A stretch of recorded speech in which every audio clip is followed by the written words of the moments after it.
अस्सलाम वालेकुम, welcome back to my channel Taraf Khan vlogs. I hope मेरी यूट्यूब फैमिली बिल्कुल ठीक ठाक होगी। सबसे पहले मेरी तरफ से तमाम पाकिस्तानियों को बहुत बहुत जश्न आज़ादी मुबारक। आज़ादी बहुत बड़ी नेमत है और अगर अभी तक आपको इस चीज़ का एहसास नहीं है तो सिर्फ एक लम्हे के लिए आंखें बंद करके ज़रा फ़लस्तीन के बारे में सोचिए। बेख्तियार मुँह से शुक्र निकलेगा। अल्लाह का लाख लाख शुक्र है कि अल्लाह ताला ने हमें अलग मुल्क दिया जहाँ पर हम अपनी मर्ज़ी से रह सकते हैं, अपनी मर्ज़ी से सांस ले सकते हैं, आज़ादी के साथ अपनी ज़िंदगी गुजार सकते हैं।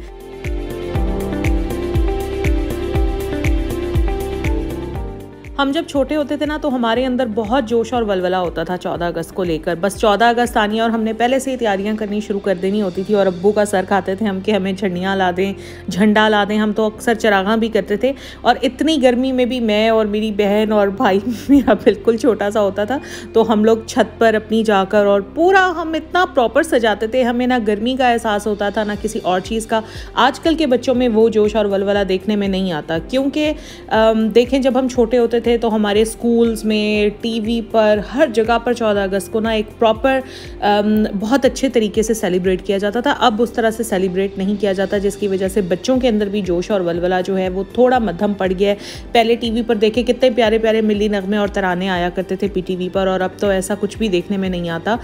मैं आई हुई हूँ बाहर, मैंने लेना था झंडा। वैसे तो झंडा मेरे पास था और बहुत बड़े साइज़ में था लेकिन हर 14 अगस्त पर लगाते हैं तो झंडे के जो कलर्स थे ना वो फेंट पड़ गए थे। तो मैंने सोचा एक नया ताज़ा झंडा बाय करते हैं ताकि लगा हुआ भी खूबसूरत लगे।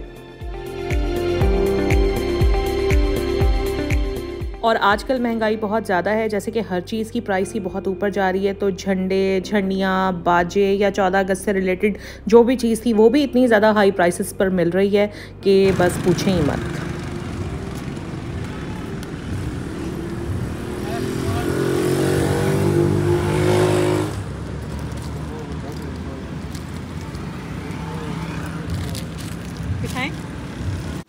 जब हम लोग छोटे होते थे तो इतनी चीज़ें मार्केट में नहीं होती थी, जस्ट ये छोटे मोटे बैजेस होते थे, झंडे होते थे, झंडियाँ होती थी।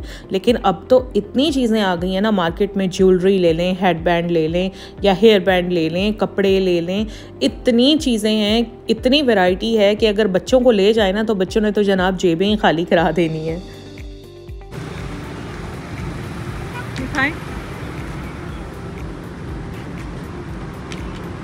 क्या लगाएंगे इसकी लास्ट? इतनी सख्ती? डबल पैसे दूंगा, डबल पैसे।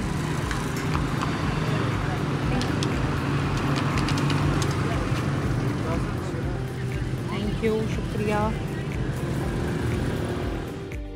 बहुत बहुत शुक्रिया अदा करना चाहूँगी मैं अपनी उन व्यूअर्स का जिन्होंने मुझे मैसेजेस किए, मेरा हौसला बढ़ाया, मेरे अब्बू के लिए दुआएं की क्योंकि 3 से 4 दिन मेरे अब्बू की तबीयत ठीक नहीं थी। हम लोग डॉक्टर्स हॉस्पिटल में थे लेकिन अब अल्लाह का शुक्र है, अल्लाह के करम से और आप सब लोगों की दुआओं से और प्यार से मेरे अब्बू बिल्कुल ठीक होकर आ चुके हैं। कौन कहता है कि दुआओं में असर नहीं होता? दुआओं में असर होता है। इसीलिए आप लोगों से रिक्वेस्ट भी की थी और आप लोगों ने मेरी रिक्वेस्ट पर मेरे अब्बू के लिए बहुत सारी दुआएँ की। मैं आपकी बहुत ज़्यादा मशकूर हूँ, थैंक यू सो मच। अच्छा, एक चीज़ मैं आप लोगों को ब्रीफ कर देना चाहती हूँ क्योंकि अब आप लोग मेरी फैमिली हैं और आपसे मैं अपनी तकरीबन हर बात ही शेयर कर रही होती हूँ। तो यहाँ पर मैं ये शेयर कर दूँ कि बेसिकली ये जो व्लॉग है ना ये मैंने आप लोगों के लिए 5 से 6 दिन पहले बना लिया था। दरमियान में अब्बू की इमरजेंसी आ गई और मैं वहाँ चली गई। कल ही मैं हॉस्पिटल से वापस आई हूँ अपने घर और सिर्फ ये जो हॉस्पिटल वाले सीन्स हैं ये मैंने न्यू इसमें ऐड किए हैं। तो मेरे पास तो अभी टाइम ही नहीं था कि ये मैं सारा व्लॉग आप लोगों के लिए शूट करती। पहले से ही शूट करके रखा हुआ था और एडिट मैं अब कर रही हूँ इसको, ठीक है जी। उसी दौरान में मैंने 2 हेल्पर्स ट्रायल के लिए ली थी जिसमें एक किचन वाली हेल्पर थी और एक सफाई वाली हेल्पर थी। अब सफाई वाली जो हेल्पर है जनाब वो तो मुझे पसंद आ गई है, उसको मैंने रख लिया है। लेकिन जो किचन वाली हेल्पर है मैंने 3 दिन उसका ट्रायल लिया था लेकिन मुझे नहीं पसंद आई तो फिर मैंने उसको वापस भेज दिया क्योंकि उसको बिल्कुल काम नहीं आता था। और अगर सपोज़ मैं 1 घंटे के लिए कहीं बाहर चली गई हूँ या 3 से 4 घंटे के लिए मैं कहीं बाहर चली गई हूँ तो उसको इतना भी नहीं था कि बच्चों के लिए सैंडविच बना दे या रोटी बना दे या फ्राइज़ बना दे, उसको कुछ भी नहीं आता था। तो जनाब इसलिए उसको फ़ारिग करना पड़ा। अभी किचन का काम सारा मैं ख़ुद देख रही हूँ, कपड़े भी मैं खुद ही कर रही हूँ। खैर एनीवेज़ मिल ही जाएगी, थोड़ा लेट मिलेगी मगर मिल ही जाएगी। यहाँ पर मैंने बनाया है जी मटर पुलाव, साथ में मैंने कटलेट्स फ्राई किए हैं। अब बस मैं सबको बुलाऊंगी कि भाई आ जाओ खाना खा लो, ताकि मैं साथ के साथ एक ही बार बर्तन वॉश करके रख दूँ। मेरे घर में कुछ इस तरह का सीन है कि सारे इकट्ठे बैठकर कभी भी खाना नहीं खाते, जिस मैं बना कर रख देती हूँ, जिसको जिस वक्त भूख होती है वो उसी वक्त खा लेता है। बस कुछ रूटीन ही इस तरह से बनी हुई है, क्योंकि मोस्टली बंदे डाइटिंग पर होते हैं, जिसका जिस वक्त टाइम होता है वो उस वक्त खा लेता है।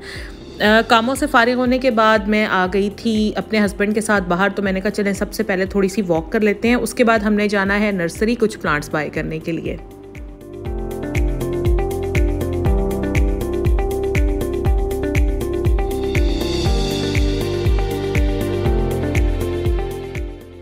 तकरीबन आधा घंटा वॉक करने के बाद हम लोग आ गए हैं नर्सरी।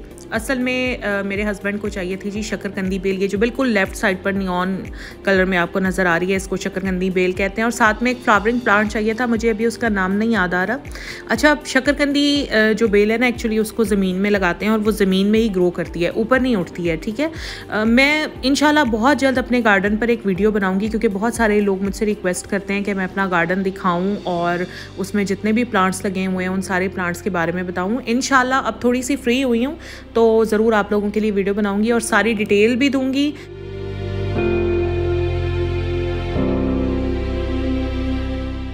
अच्छा, बहुत सारे लोग अपने घरों में चरागां करते हैं 14 अगस्त वाले दिन। आप लोगों ने मुझे बताना है कि आप लोग करते हैं। मुझे भी चरागां करना बहुत अच्छा लगता है, मैंने बहुत बार किया भी है, लेकिन इस बार मुझे लग रहा है मैं नहीं कर सकूंगी, क्योंकि पहले हेल्प करने के लिए मुकद्दस होती थी, समियाँ होती थी, इस बार हेल्प करने के लिए कोई भी नहीं है और अकेले मैनेज करना भाई मुझे मुश्किल लगता है, सीधी सी बात है। आप लोग बताएं, आप लोग क्या तैयारियाँ कर रहे हैं, मुझे कॉमेंट सेक्शन में ज़रूर बताइएगा, ताकि आप लोगों को तो मेरे बारे में पता चलता रहता है, लेकिन मुझे भी तो आप लोगों के बारे में पता चलना चाहिए ना, है ना। यहाँ पर जी नर्सरी से फारिग होने के बाद हम लोग आ गए हैं एक सैनिटरी शॉप पर, क्योंकि घर की 2-3 टैप्स जो थी ना वो लीक हो रही थी, वो लेनी थी और एक पाइप लेना था। बस वही चीज़ें लेने के लिए मेरे हस्बैंड गए हुए हैं शॉप में और मैं यहाँ गाड़ी में बैठे उनका वेट कर रही हूँ। कल मौसम काफ़ी अच्छा था, हब्स बहुत कम हो गया था और लाहौर में हवा भी बहुत अच्छी चल रही थी, लेकिन आज अभी से फिर से इतना हब्स हो गया है, गर्मी लग रही है। शावर लेकर घर से निकली थी, गाड़ी में तो खैर एसी चल रहा है, लेकिन जैसे ही बाहर निकले ना तो फ़ौरन से पसीने आने शुरू हो जाते हैं। और अजीब ये जो नमी वाली होती है ना गर्मी, ये तो मुझे शदीद बुरी लगती है। एनी हाउ सारे काम करके हम आ चुके हैं घर वापस, और घर वापस आकर सबसे बुरा काम होता है गाड़ी से सारा सामान निकालना और उनको जगह पर रखना।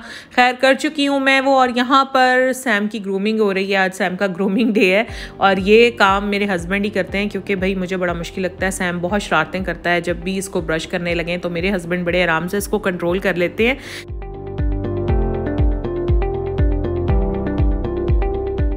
तो बस ये था मेरा आज का व्लॉग। अगर आपको अच्छा लगा है तो प्लीज़ लाइक ज़रूर कीजिएगा, चैनल पर अगर नहीं है तो सब्सक्राइब भी ज़रूर कर लीजिएगा। इंशाल्लाह अब कोशिश करूँगी कि जल्दी जल्दी आप लोगों के लिए व्लॉग्स अपलोड करती रहूँ। अपना ख्याल रखिएगा, दुआ में याद रखिएगा। अल्लाह हाफ़िज़।